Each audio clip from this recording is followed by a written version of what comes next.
प्यारे बच्चों, नमस्कार। और आज के पाठ्यक्रम हम चलते हैं पाठ हिंदी का पृष्ठ क्रमांक 106। और आज हम पढ़ेंगे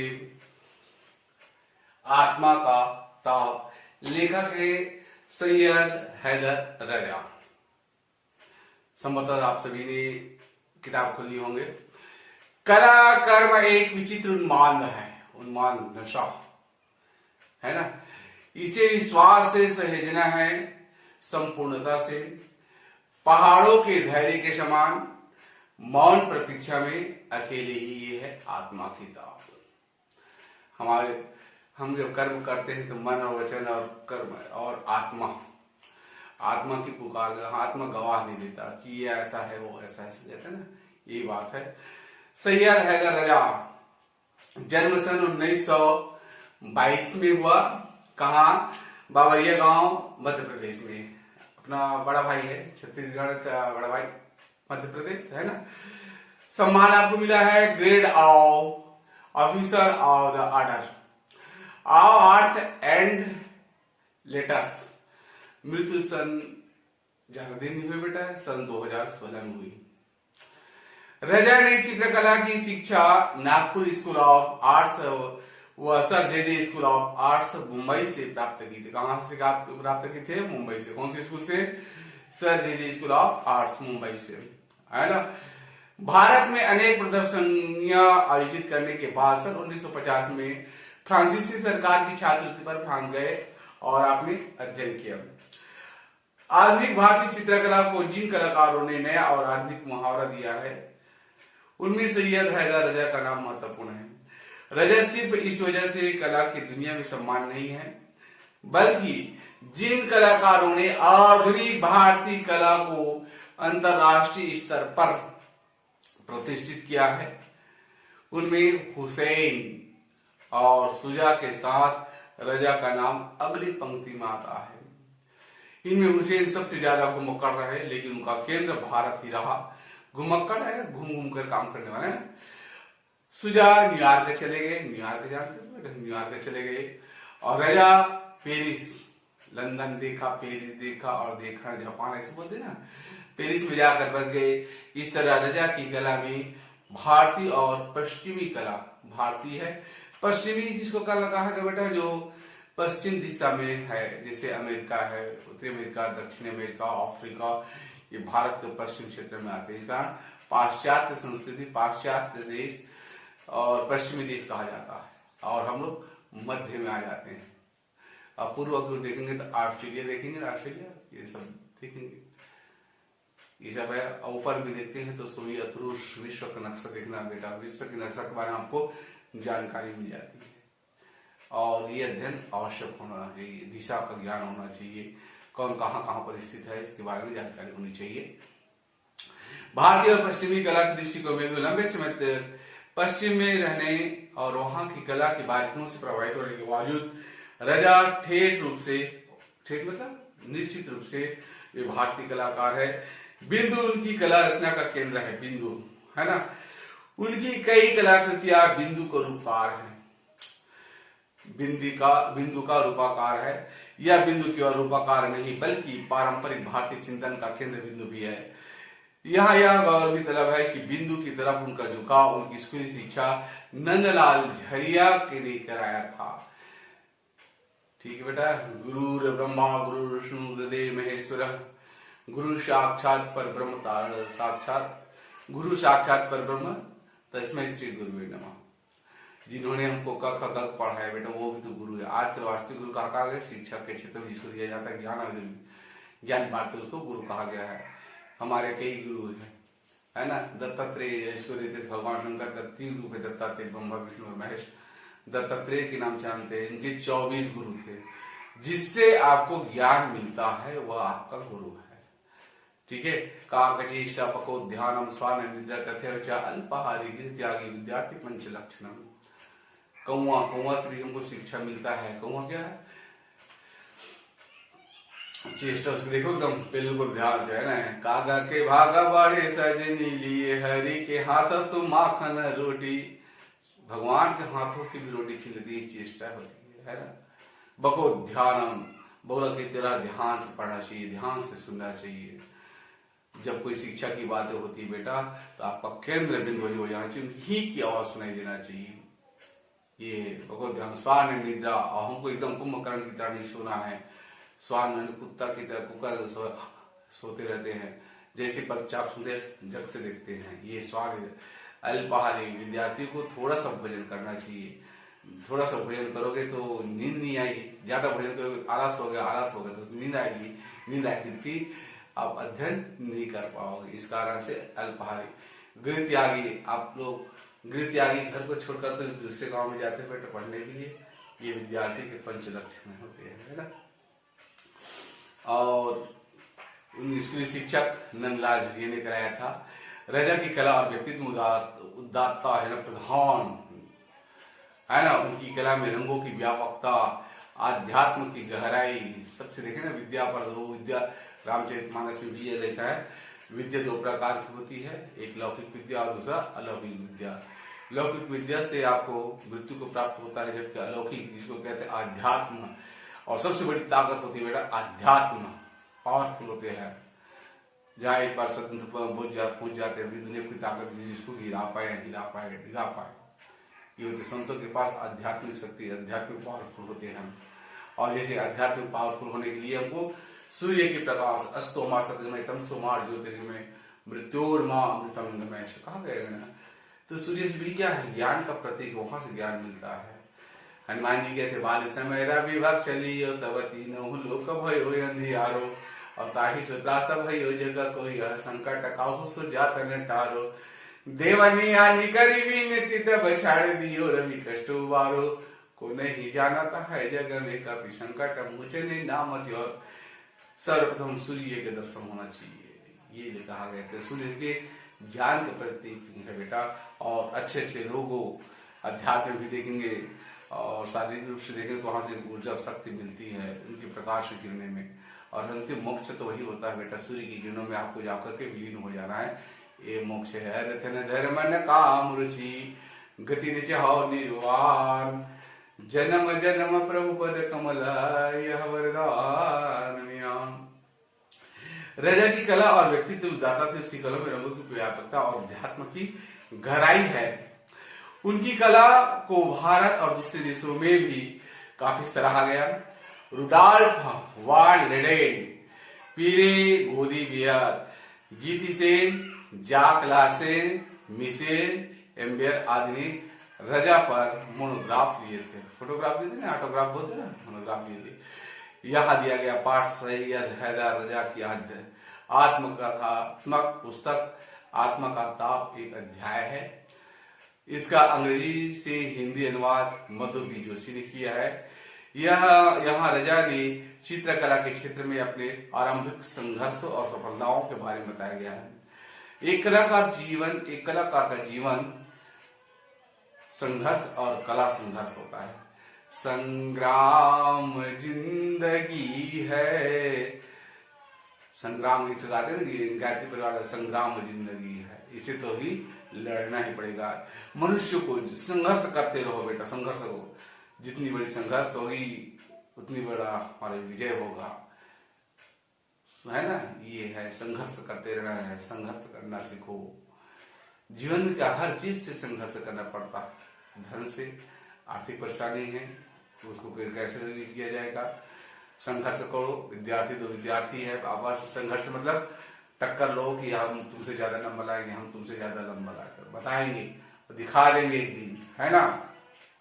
यदि आप ठान लो बेटा दुनिया कोई ताकत नहीं, आपको कोई रोक सकते, बस दृढ़ संकल्प है। राम चरण दृढ़ नीम करी, बालिकेन तनु त्याग, सुवर्ण माल कंठ जिमी, अभिरत न जारेना।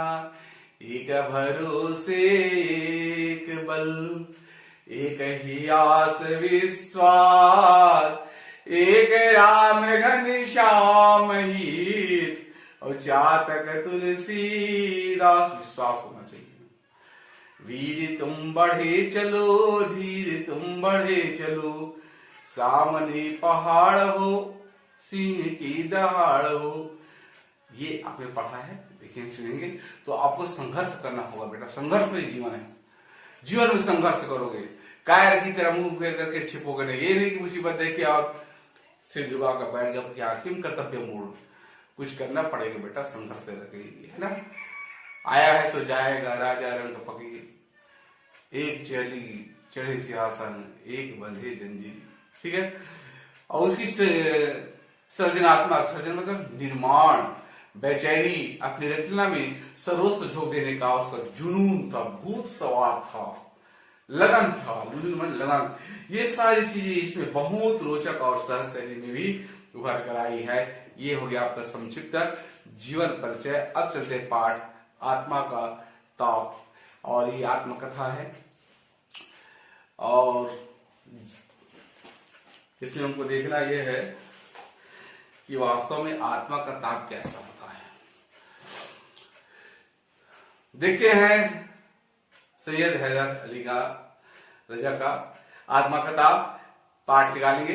नागपुर स्कूल की परीक्षा में मैं कक्षा प्रथम आया। 10 में से 9 विषयों में मुझे विशेष योग्यता प्राप्त हुई। 10 विषय थे उस समय, है ना। उसमें से 9 विषयों में विशेष योग्यता, डिस्टिंक्शन जिसको बोलते हैं ना, डी। इससे मुझे बड़ी मदद मिली। पिताजी रिटायर हो चुके थे। अब मुझे पढ़ाई लिखाई के लिए तो नौकरी ढूंढनी पड़ेगी। ढूंढी। मैं गोंदिया में ड्राइंग का अध्यापक बन गया। ड्राइंग जो मकान बनाते हैं ना बिल्डर लोग, हाँ, किस प्रकार से ड्राइंग तैयार करना है वो अलग हो गया। तस्वीर बनाना है दीवारों में, कपड़ा में और कागजों में बनाना रहता है ड्राइंग। ड्राइंग मतलब चित्रकारी है ना। तो भवन में बना ड्राइंग कर देंगे ना, ड्राफ्टमैन ऑफ सिविल बोलते हैं ना, इसमें सब लोग करते हैं। और ड्राइंग का अध्यापक बन गया। महीने भर में ही मुझे बंबई में जे स्कूल ऑफ आर्ट्स में अध्ययन के लिए मध्य प्रांत की सरकारी छात्रवृत्ति मिली। ये देखेंगे। यह सितंबर 1943 की बात है। मैंने अमरावती, महाराष्ट्र है ना, महाराष्ट्र में अमरावती के गवर्नमेंट नॉर्मल स्कूल से त्याग पत्र दे दिया। सरकारी नौकरी मिल गई, उसको त्याग पत्र दिया। जब तक मैं बंबई पहुंचा तब तक जे स्कूल में दाखिला बंद हो चुका था, वहां एडमिशन बंद हो चुका था बेटा। दाखिला हो भी जाता तो उपस्थिति के प्रतिशत पूरा ना हो पाता। और किसी विद्यालय में जाकर देखो कम से कम 75% अटेंडेंस अवश्य होना चाहिए। इनकी अगर आप परीक्षा में सम्मिलित नहीं होंगे, आवश्यकता है 75% आपको अटेंडेंस देना ही होगा, है ना। तो लेट हो गया था। एडमिशन ले लेते तो 75% जहां तक से स्कूल लगेगा वहां तक का हिसाब निकालते हैं, छुट्टियों को निकाल देते हैं। उसके बाद भी देना नहीं होगा तो कोई मतलब नहीं होता। दाखिला भी हो जाता, उपस्थिति का प्रतिशत पूरा न हो पाता, छात्रवृत्ति वापस ले ली गई। सरकार ने मुझे अकोला में ड्राइंग अध्यापक की नौकरी देने की पेशकश की। प्रश्न बनता है बेटा कि सरकारी नौकरी को छोड़ करके ड्राइंग में तो रुचि ली। सरकार ने मुझे अकोला में ड्राइंग अध्यापक की नौकरी देने की पेशकश की। मैंने तय किया था कि मैं लौटूंगा ही नहीं, कारण कि बंबई उसको पसंद आ गया था। मुंबई उसको क्या हो गया था, पसंद आ गया। मुंबई में ही अध्ययन करूंगा। मुझे शहर, ये बंबई शहर बहुत पसंद आ गया है, पसंद आया। यहाँ का वातावरण अच्छा लगा। गैलरियों और शहरों में अपने पहले मित्र पसंद आए। और अच्छी बात यह हुई कि मुझे एक एक्सप्रेस ब्लॉक स्टूडियो में डिजाइनर की नौकरी मिल गई। वहां पॉकेट खर्चा के लिए उसको नौकरी भी मिल गई। यह स्टूडियो फिरोज शाह मेहता रोड पर स्थित है। एक बार फिर कड़ी मेहनत का दौर चला। कल साल भर में स्टूडियो के मालिक श्री जलील और मैनेजर हुसैन ने मुझे मुख्य डिजाइनर बना दिया, डिजाइन दे करके ना। जैसे आपको कला क्षेत्र में देखेंगे तो सिलाई मशीन सीखेंगे तो कटिंग मास्टर अलग होता है, बताएंगे हाँ इस तरह से इसको काटा जाता है, यहाँ मोड़ा जाता है ना। इसको काटने का भी एक कला होती है। उसी प्रकार से इसको डिजाइनर की नौकरी मिल गई। और मुझे मुख्य डिजाइनर बना दिया गया। अब देखो बेटा, देखेंगे है ना, सुबह 10 बजे से लेकर के शाम 6 बजे तक इस दफ्तर में उसको काम करता था। फिर मैं अध्ययन के लिए मोहन आर्ट क्लब जाता और फिर जेकब सर्कल, जहां भाई के परिचित एक टैक्सी ड्राइवर मुझे रहने की जगह दे दी थी, रखी थी।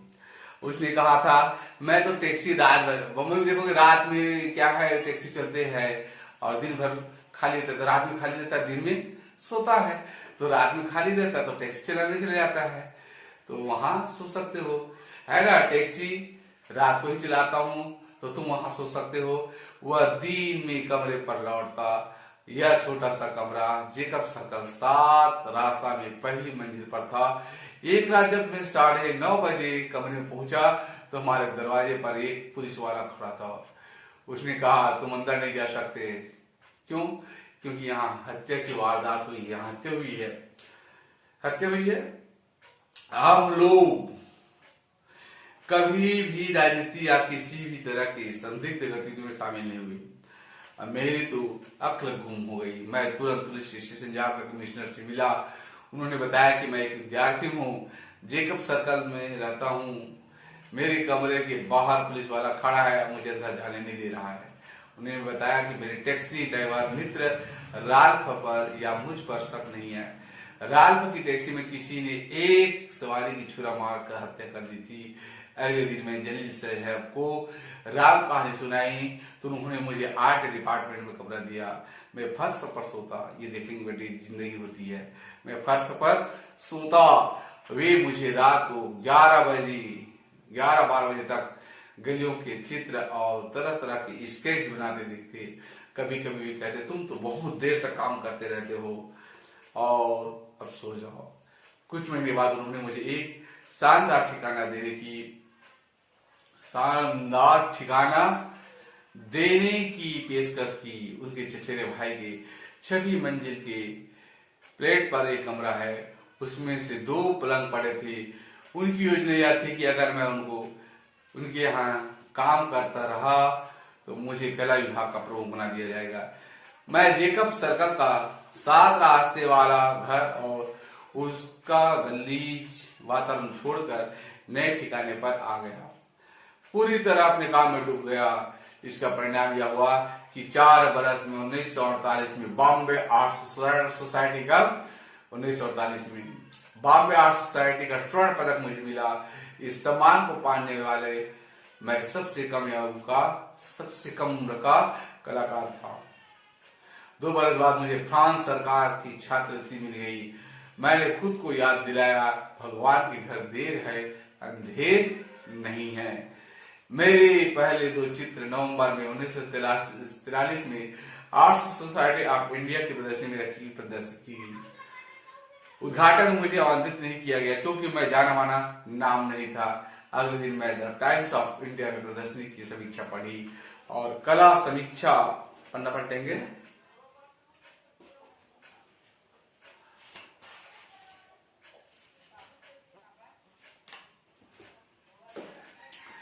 रुडॉल्फ वाल लेडेन ने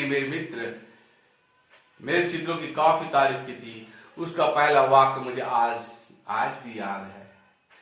इनमें से कई चित्र पहले प्रदर्शित हो चुके हैं और नए में कोई नई प्रतिभा नहीं दिखी। हाँ, S.H. रजा के नाम के छात्र के 1-2 रंग लुभावने हैं। पूर्वी संयोजन और रंगों का दक्ष प्रयोग की जबरदस्त समझदारी दिखती है। दोनों चित्र को उस जमाने में 40 रुपये में बिक गई थी।